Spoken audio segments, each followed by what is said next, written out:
Greater Philadelphia Film Office, and certainly with the tremendous leadership of Sharon Pinkenson, has brought Philadelphia to the country, if not the world, through the wonder of film.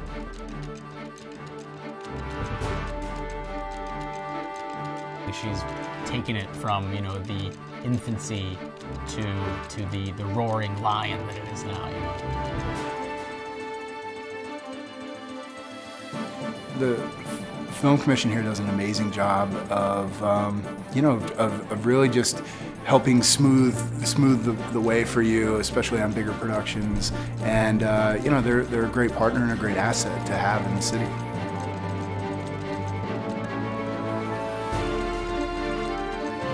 We have every possible locale. The people are sweet. You know? We have gorgeous, one-of-a-kind things, and we have the Philly Film Office in Sharon.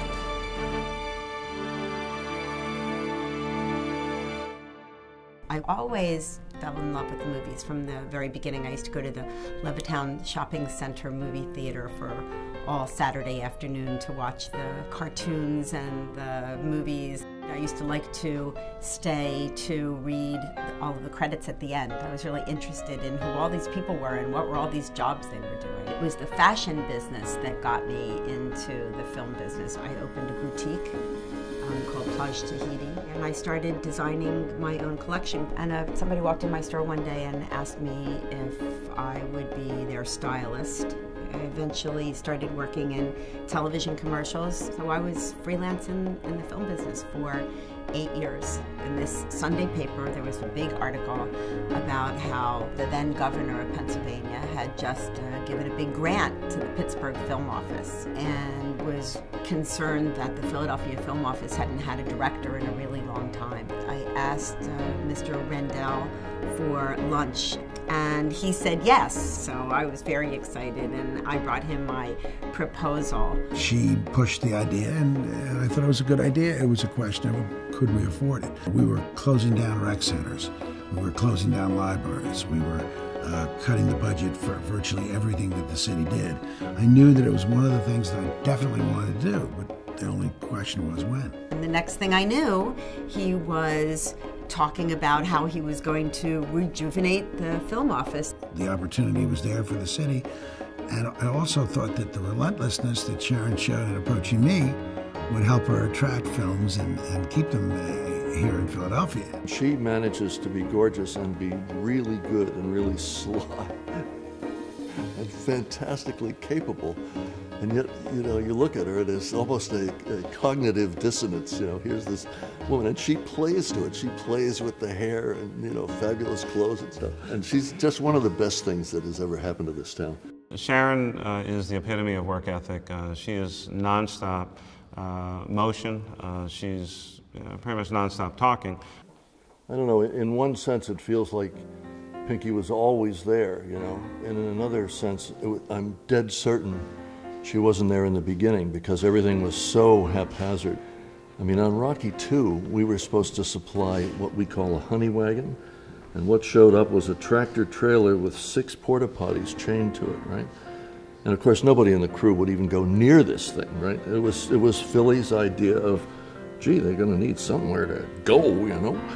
Well, Sharon was proactive. She went out and looked for projects, looked for movies. If she heard about a movie or a TV pilot, she went after them and tried to sell Philadelphia. There was none of that before Sharon arrived. I think what's good is she had a definite goal, and she's always continued to work on that goal, and I think that she succeeded, and that recognition of Philadelphia has grown. We're not a permitting agency. We're not just an organization that cares about getting in big films. The most important people to us are those people who live and work in this community and create their moving pictures in this community. Sharon and Joan and the rest of the GPFO have, you know, made an effort to kind of keep up with me. There's a continuing developing relationship that I feel like continues to kind of grow. You know, I was Sharon's assistant for 4.5 years. It was my first job out of college, and I learned, you know, what it took to be a producer in Philadelphia from my years there. I got to see firsthand how hard Sharon works to make Philadelphia a filmmaking destination. We have location, we have talent, we roll out the red carpet for you, and we make it very, very easy. And we have the Pennsylvania film tax credit. Sharon led the charge to get the film tax credit in Pennsylvania, and that helped us really take off to the next level. It's just kind of like a killer app in the funding toolkit. Fundraising is always difficult to do. When you can incentivize an investor to say that there's a way you can get tax money back, it just helps sweeten the pot for big budgets and small budgets. You know, we're all in the same boat. Philadelphia has had a great number of films and TV shows. Not only were the movies great, but in many instances they really showed great architecture and beauty of Philadelphia.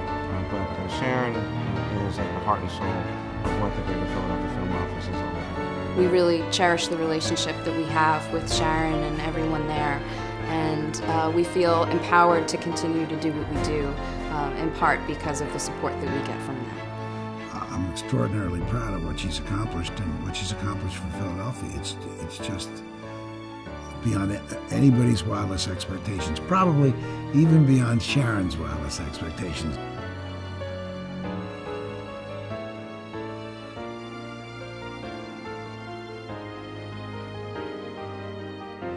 And all I've got to do to say, Sharon, is, you know, people always ask me if I miss being mayor or governor, and I do, because I miss the opportunity to help people and to meet the challenges that our people in the city and the state faced.